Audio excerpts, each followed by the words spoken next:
This is Optimal Finance Daily, episode 694, Getting More Out of Life When You Have Less Money, by Cheryl Magyar with tinybuddha.com. And I'm your host and narrator, Dan, and I'm here every weekday reading to you from some of the best personal finance blogs on the planet. And today I'm going to keep this intro super short for you. We'll get right to our content as we continue optimizing your life. Getting More Out of Life When You Have Less Money, by Cheryl Magyar with tinybuddha.com. Quote, "The real measure of your wealth is how much you'd be worth if you lost all your money." Unknown. When we find ourselves not having, quote, enough, times may be rough. However, this is only our first glance, our perceived perception.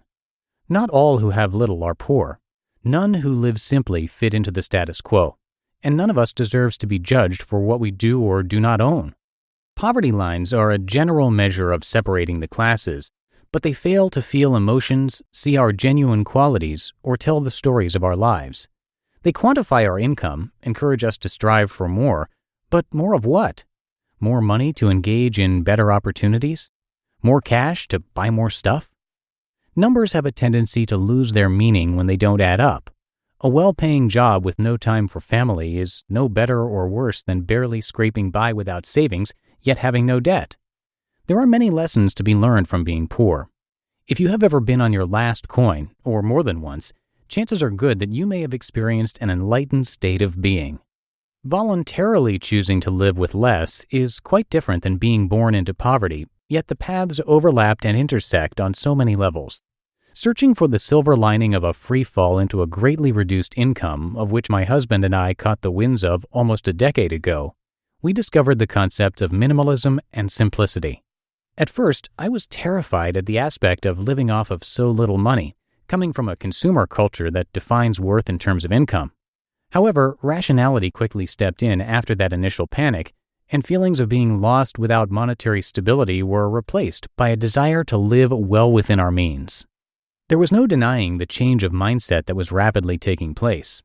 We made a tiny handful of money, way below poverty measures, that allowed us to go to the grocery store a couple of times a month for food, and the rest we had to acquire for ourselves in other ways, learning to forage, trading, growing. Every coin we made went toward nourishing our bodies, because good health is the most important aspect of survival. When we couldn't afford electricity for 8 months, we lit the kitchen with a few beeswax candles. When they burned out, we went to bed early, only to wake up with the sun. Employment was nowhere to be found in the countryside. We had no internet connection, and it seemed that life was on standby. Months and years went by, and it was hard. We didn't buy anything we couldn't afford. We didn't want what we couldn't attain, and all the while we didn't complain. The last part confused a lot of people. We didn't complain because we accepted the situation we were in, and rather than fight it, we decided to learn from it. It is possible to live well below the poverty line. Much of it depends on your state of mind. Part of it comes from where you enter the phase of living with less. But wherever life takes you, lessons are waiting to be found. 1. You may already have enough. In our past, we had acquired all the things we needed for survival, and then some. Clothes out of fashion, but definitely not out of use. Pots, pans, dishes, music, games. Though we didn't have the ability to buy things anew, we certainly did not go without. When you have little, you may still have more than you realize at first glance. Set possessions aside and focus on life that surrounds you, friends, family, your health. Foster those intangible yet all-important connections. Most importantly, make peace with patience. Slowly moves the world without flowing cash or access to the internet, and it still remains a beautiful place to be. 2. Less time with electronic gadgets leaves you more room for people. Physical relationships are the ones that foster real laughter, genuine love, and lasting memories. Conversations flourish in the absence of technology. We can relearn to have meaningful discussions without a cell phone on the table. They only serve as a distraction at the dinner table and attest to our shortening attention spans. 3. Solitude gives you time to delve into your emotions. It gives you time to think about life. Inner reflection is hard to focus on when we are busy day and night, so get unbusy and make more time for dreaming, questioning, and contemplating. Find quiet activities to let your mind expand to new horizons. You have the time. 4. Nature provides us with much beauty, energy, and inspiration. No money for a concert? Great! Go listen to the night song of crickets in summertime. Listen to frogs bellow. Listen to birds or running water. Hike, walk, bike, get out of your four corners, and find freedom in the wild. 5. Self-reliance will foster an unending sense of independence. Spend time reading books. Volunteer your time to learn and teach new skills, meeting new people, and creating opportunities for advancement as you go about daily life. See the connections and feel what is important for your personal growth. Rather than feel guilty that we couldn't afford to eat out, we chose to develop our cooking skills and embrace the art of slow food. We grew vegetables in the garden to preserve for winter. We baked our own pies and pastries. We relished in our growing confidence of all matters related to providing for oneself. In 8 years, one can acquire immense knowledge, and our wealth grows with our ever-increasing set of useful skills, from knitting to felting to cobbling to shoemaking, that we can apply over many aspects of life. 6. Happiness cannot be bought.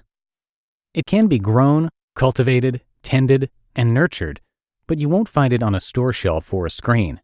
Happiness comes when you are at peace with who you are right in this moment, with your job or lack of it, with your salary or lack of it, with your friends or lack of them, with your wants fulfilled or lack of that. Struggles can bring out the worst or the best in us. Living with less money than ideal is certainly a challenge, and if we haven't been there ourselves, we certainly know someone who has been financially in need. You can be rich and poor, or poor and rich, depending on where you place your values. Wanting less speaks volumes about your personality. It has nothing to do with charts and graphs that society creates, but it has everything to do with you, the way you treat yourself, and the much-deserved attention you give to others around you. The next time you take a pay cut, voluntarily or not, remember the advantages of more time, more meaningful experiences, and a whole lot less stuff to store along the way. You are not defined by your past. You and your thoughts are the future. Learn, let go, and move on.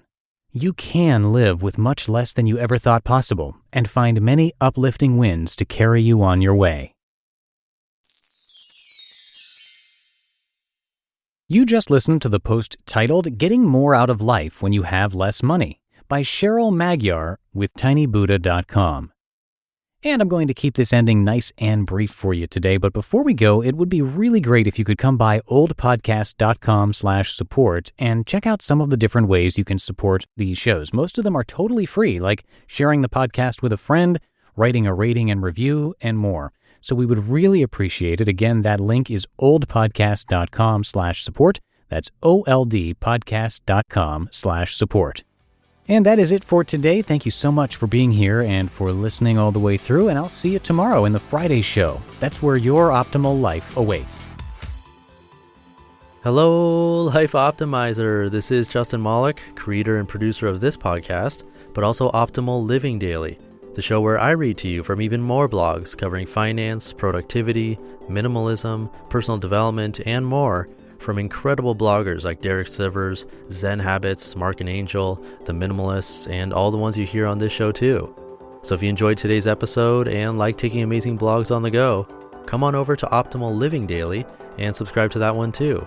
And together, we'll start optimizing your life. You've been listening to Optimal Finance Daily. Be sure to hit the subscribe button to stay up to date on each new episode and head to oldpodcast.com. That's oldpodcast.com for a free gift as well as more actionable tips and resources to help you maximize your potential. Thanks for joining us, and remember, your optimal life awaits.